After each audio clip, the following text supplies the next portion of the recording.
अस्सलामु अलैकुम। मोहम्मद अज़हर सिद्दीक हाज़िर ख़िदमत है अपने यूट्यूब चैनल के साथ। बातें तो करने की बहुत होती हैं और कोशिश भी करते रहते हैं सारी चीज़ें डिटेल में डिस्कशन में आ जाएं, लेकिन टॉपिक फिर भी चूज़ कर लेने चाहिए और उसी पे बात होनी चाहिए तो ज़्यादा बेहतर है।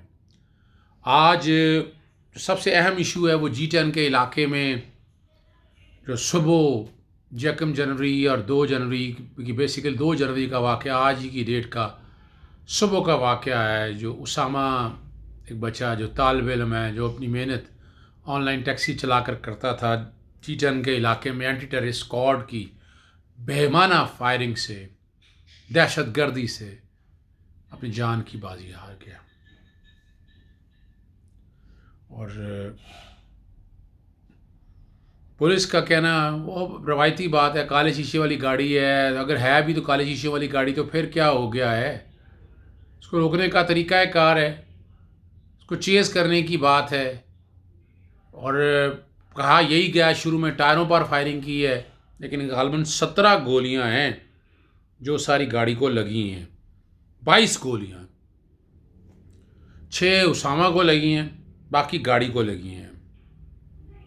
और डीएसपी खालिद अवान साहब ने बताया कि उसामा सती बेकसूर था। और थाना रमना में जो पर्चा दर्ज कराया है, मैं रिक्वेस्ट तो की है टीम को कि बैकग्राउंड के ऊपर वो एफआईआर चले। एफआईआर मेरे सामने है इस वक्त। तारीख़ वक़ुआ 2 जनवरी बवक्त 2 बजे रात है। और पर्चा दर्ज करने की जो बता रहे हैं इब्तदाई रिपोर्ट वो जिक्र कर रही हैं 2 जनवरी सुबह 6:55। और उसके वालिद साहब ने बड़ा वाज़ेह तौर पर लिखा है,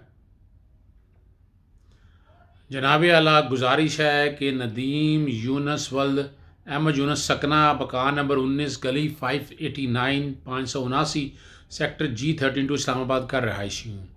साल का जवान साला बेटा उसामा नदीम वल्द नदीम यूनस अपने वालिद के साथ G10 में कारोबार करता था। आज मौरखा 2 जनवरी को बवक्त रात तकरीबन 2 बजे अपने दोस्त को H11 नस यूनिवर्सिटी छोड़ने गया तो मुदस्सर मुख्तार, शकील मोहम्मद, सईद अहमद, मोहम्मद मुस्तफ़ा और इफ्तिखार अहमद एक दिन कबल ज़िक्र है जो है वक़ुआ वजह एनात बताई है। एक दिन पहले इस्लामाबाद पुलिस से झगड़ा हुआ था और वो झगड़ा की वजह से बुनियादी तौर पर, वरना तो अमूमन ये कत्ले बेसबब या कत्ले ख़ता में मुकदमा दर्ज हुआ। ये 302 में मुकदमा दर्ज हुआ। ये क्रेडिट तो दूंगा मैं इमरान खान की गवर्नमेंट को किसी कॉन्टेक्स्ट में। ये इतना आसान नहीं है कि पुलिस के ख़िलाफ़ 302 का मुकदमा फौरी दर्ज हो जाए। एहतजाज अपनी जगह पर मौजूद है। 148 149 लगी और 7 ATA भी लगी है। 7 ATA दहशतगर्दी के हवाले के एंटी टेररिस्ट स्क्वाड है। वैसे तो ये चूँकि सरेआम वाक़या हुआ है, सरेआम फायरिंग की है, खौफ व हरास तो फैल गया, 7 डेफिनेशन आ चुकी है। लेकिन ये 7 ATA मैं वक्त से पहले बता रहता हूँ ये रहेगी नहीं, चूँकि सुप्रीम कोर्ट के लार्जर बेंच की जजमेंट मौजूद है रिकॉर्ड के ऊपर। और मुझे लगता है उसको सामने रखते हुए मुश्किल है कि 7 ATA जो है ये बरकरार रहे। और कल सुलह हो जाए वो एक अलग बात है। TV चैनल पे मेरी गुफ्तगू रही मुख्तलिफ चैनल्स के ऊपर और मैंने जुडिशल कमीशन बनाने का मुतालबा किया था। शेख रशीद साहब ने पहले कह दिया था कि एक सिंगल मेंबर कमीशन बनेगा, यानी इंक्वायरी होगी। लेकिन मेरे तक लेटेस्ट इतला यही है कि जुडिशल कमीशन में बनने का हो गया under Pakistan commission of inquiry act. और यह हुकूमत वक्त और इसमें मैं ज़ाती राय के मुताबिक तो हाई कोर्ट का जज होना चाहिए, लेकिन कोशिश करेंगे सेशन जज या कोई मैजिस्ट्रेट न डाल दें इसमें। लेकिन अगर 2-3 वजूहत हैं कि ये पुलिस मुकाबले इन चीज़ों को रोकने के हवाले से एक डिटेल में इंक्वायरी और इन्वेस्टिगेशन होना ज़रूरी है पब्लिक इंपॉर्टेंस के मामले में, कि जहाँ ये SOPs तय हो सकें। ऐसा नहीं है कि पुलिस को बिल्कुल बेतौकीर भी नहीं करना है कि कल वो पिस्तौल ही ना उठाए और दहशतगर्द और कई जानों का नुकसान कर जाए। तो ये तय करना पड़ेगा कि कौन से हालात में क्या वाक़यात हैं, क्या SOPs हैं। कानून साजी भी हो जाए तो ज़्यादा अच्छा है, रूल्स बन जाए, कम से कम रेगुलेशन बन जाए, SOPs ही बन जाए तो कम यानी आने वाले दौर में। और इसके लिए जुडिशल कमीशन बनना बड़ा ज़रूरी है। मैंने इसमें मुतालबा किया था सुमोटो केस के हवाले से, सुमोटो जुरिसडिक्शन के हवाले से आर्टिकल 184(3) के कॉन्टेक्स्ट में सुप्रीम कोर्ट इसका लेगा। तो वजह यह है कि जब सुमोटो लेंगे मौजूदा चीफ जस्टिस और सुप्रीम कोर्ट जब इस मैटर में टेकअप करेगी तो आपको इसके रिजल्ट बड़े पॉजिटिव नज़र आएंगे। और उस पॉजिटिव रिजल्ट में कहा जा सकता है कि बेहतरी की गुंजाइश नज़र आ जाएगी आपके सामने। और जब सुप्रीम कोर्ट में मामला होता है तो हुकूमत भी अपने तौर पर सारे मामलात को सीरियसनेस से देखती है, वरना ब्यूरोक्रेसी की रेड टेपिज्म के मामले में बड़ा मुश्किल हो जाता है। गवर्नमेंट भी हाथ उठाते हुए, कोई एक्शन लेते हुए घबराती है, डरती है। और जब वो ये सहारा मिल जाएगा तो ये उम्मीद है कि ये बेहतरी की तरफ चीज़ अगर चली जाए। ये डिपेंड करता है कि अब क्या फ़ैसला जुडिशल कमीशन बनाकर हाई कोर्ट के जज करते हैं, और क्या उसमें TORs में जो उसमें बनाए जाएंगे उसमें ये चीज़ें लाई जाएंगी। TORs में चीज़ें आनी चाहिए।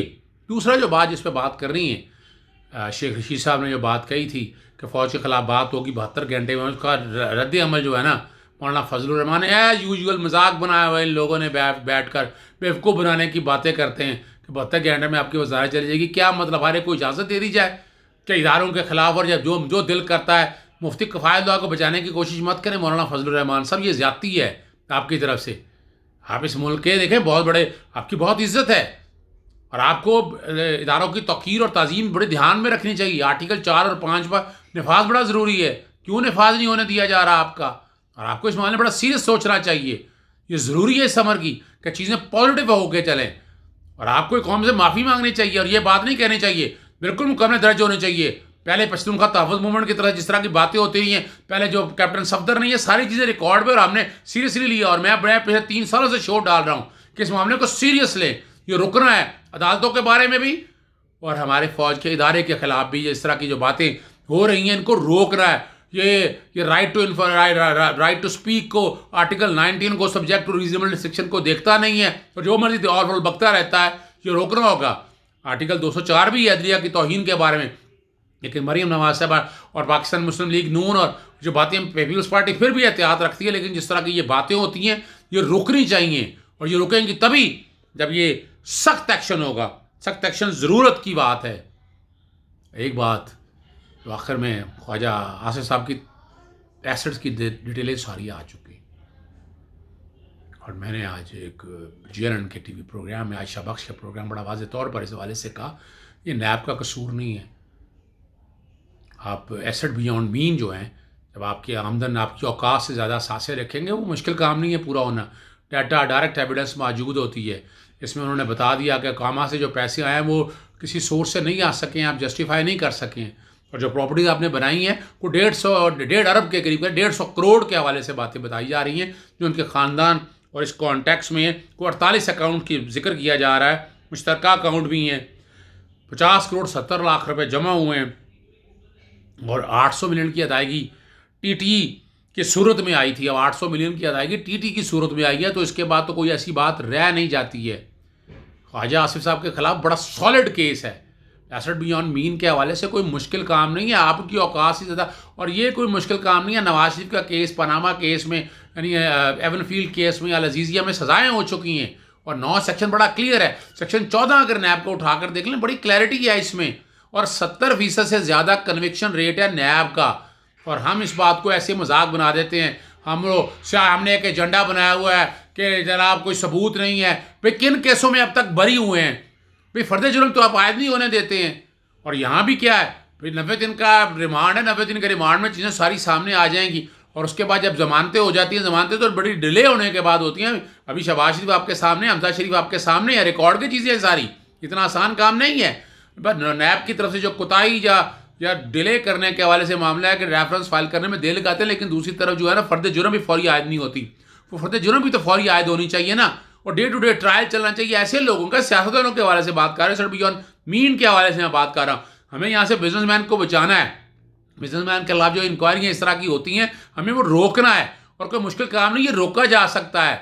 लेकिन जो इन चीज़ों को इस कॉन्टेक्स्ट में लेके जाया जा रहा है, और ये जो ख्वाजा आसिफ जैसे लोग, जो यानी हर कोई यहाँ सियासतदान उठता है, कल लाखों में खेल रहा होता है, जब सियासत के बाद यानी पंचरों की दुकान होती है, साइकिल पे चढ़ता है, तो बड़ी बड़ी गाड़ियों में, बड़े बड़े घरों में जायदादें बेहिसाब, और ये सारी आप इसी कारोबार में रहकर बनाते हैं। कारोबार यानी जो बुनियादी तौर पर जो है ना, सियासत जो कारोबार है।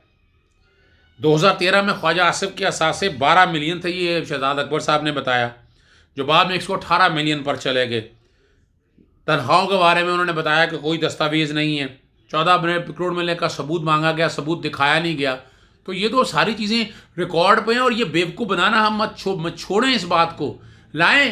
उसका ख़ानदान लेके आए ना तफसीलात। मनी ट्रेल तो आज तक ना नवासी दे सकते हैं, खोचा खच्चरों और घोड़ों पे वो कतरी ख़तों के अलावा तो कोई चीज़ नहीं है। यहाँ कौन सी चीज़ है? यहाँ भी कोई चीज़ रिकॉर्ड पर नहीं आ चुकी है। रिकॉर्ड पर लाएं फिर बात करें आप, और ये छोड़ दें ये बात को इदारों को बदनाम करने की और मिलाइन करने की। इजाज़त दीजिएगा। चैनल सब्सक्राइब आप कर रहे हैं, इजाज़त शुक्रिया के साथ, और साथ बेल आइकॉन भी क्लिक कर देंगे तो आप तक फ़ौरन वीलॉग पहुँच जाएगा। इजाज़त दीजिएगा। अस्सलाम वालेकुम।